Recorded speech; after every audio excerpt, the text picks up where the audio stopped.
আসসালামু আলাইকুম। হ্যালো দর্শক, আমরা যারা গাভী পালন করতে চাই এবং শেড নির্মাণ করব, আসলে আমরা অনেক একটা ভুল করে থাকি। কেননা ডেয়ারি খামারের জন্য একটা শেড নির্মাণ করতে গেলে কতটুকু জায়গার দরকার।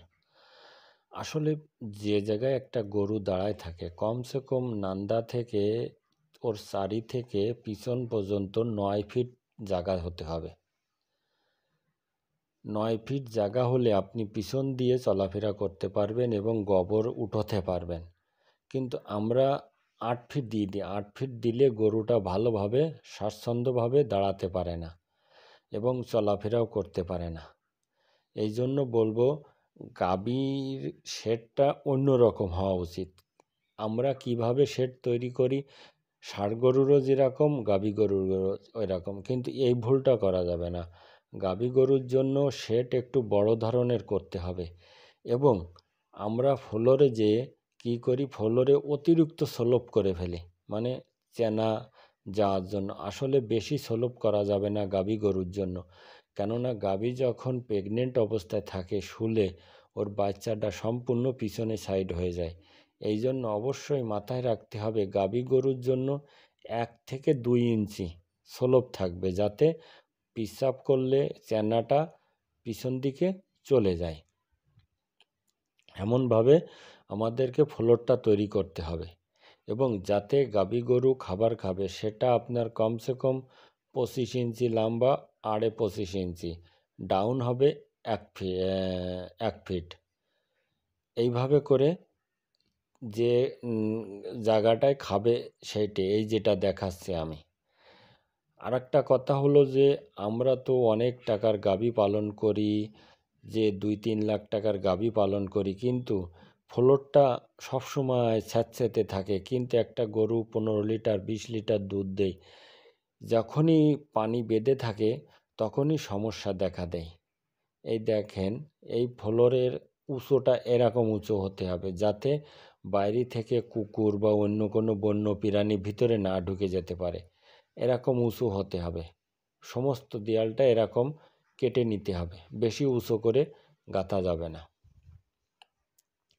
যে কথা বলছিলাম যে ফ্লোরটা আমরা স্যাঁতস্যাঁতে রাখি, পানি বেঁধে থাকে, এর কারণে আপনার 3 লাখ 4 লাখ টাকার গরু ম্যাস্টেটের সমস্যা দেখা দেয়। আসলে এটি সবসময় মাথায় রাখতে হবে যাতে ফ্লোরটা আমার সবসময় শুকনো থাকে। যত শুকনো থাকবে ততই গাভী স্বাচ্ছন্দ্য বোধ করবে এবং ম্যাস্টাইটের রোগটাই হবে না, উলান ফোলা রোগটা মোটেই হবে না।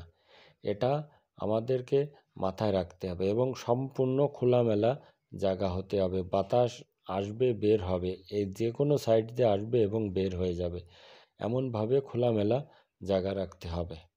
আর সব সময় বলি যে পিছন 9 ফিট জায়গা রাখতে হবে গাভী, যাতে ভালোভাবে পিছনে যেতে পারে, সামনে আসতে পারে, মানে চলাফেরা করতে পারে, এমনভাবে শেড তৈরি করতে হবে। আমরা অনেকেই ভুল করে থাকি যে 5 লাখ 3 লাখ টাকার গাভী ক্রয় করে নিয়ে এসেই খামারে উঠাই, কিন্তু আমার যে মেন জিনিসটা ফ্লোর বা শেডটা যদি আমার ভালো না হয়, তাহলে গরুটা কিভাবে সে জায়গায় থাকবে এবং আপনার ভালো মানের দুধ দেবে, বা একটা বাচ্চা নিয়ে সে জায়গায় কিভাবে সে থাকবে।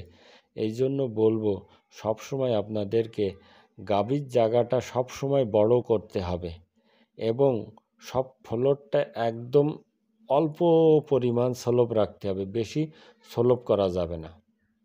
আর একটা কথা বলি, সবসময় বলে এসেছি যে গাভী গরুর জন্য বাইরেও জায়গা রাখতে হবে, যাতে ও রোদ্রে বাঁধা যায় এমন একটা জায়গা আপনার স্থান নির্বাচন করতে হবে। সে জায়গায় মাটিতে দাঁড়িয়ে এরকম চারি থাকবে, তাতে খাবার খেতে পারবে এরকমভাবে প্রত্যেক দিন না হলে আজকে এই গাভীটা কালকে ওই গাভীটা, এভাবে অল্টারনেট করে আমি বের করে গাভীদেরকে সকাল থেকে বিকেল পর্যন্ত রোদ্রে থাকবে। কিন্তু গরমকালে 1 থেকে 2 ঘন্টা, শীতকালে আপনি সারাদিন রাখেন কোনো সমস্যা হবে না, কিন্তু গরমকালে 1-1.5 ঘন্টা বা 2 ঘন্টা, তার বেশি দেওয়া যাবে না, কেননা গরমকালে রোদটা অনেক তাপ থাকে, সেজন্য বেশি রোদে ওদের রাখা যাবে না।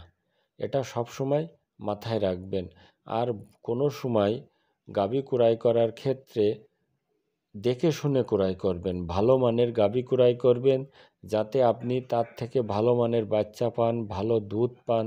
আপনি তো ব্যবসার জন্য ক্রয় করতেছেন বা আপনি ওর থেকে বংশ বিস্তার করবেন, এই জন্য ভালো মানের গাভী ক্রয় করার চিন্তা ভাবনা করবেন এবং দেখে শুনে ক্রয় করবেন, সেটি সবচেয়ে ভালো হবে।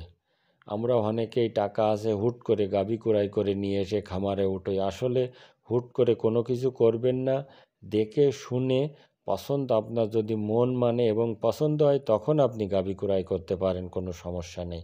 আমার এই ভিডিও ভালো লাগলে অবশ্যই সাবস্ক্রাইব করবেন। খোদা হাফেজ।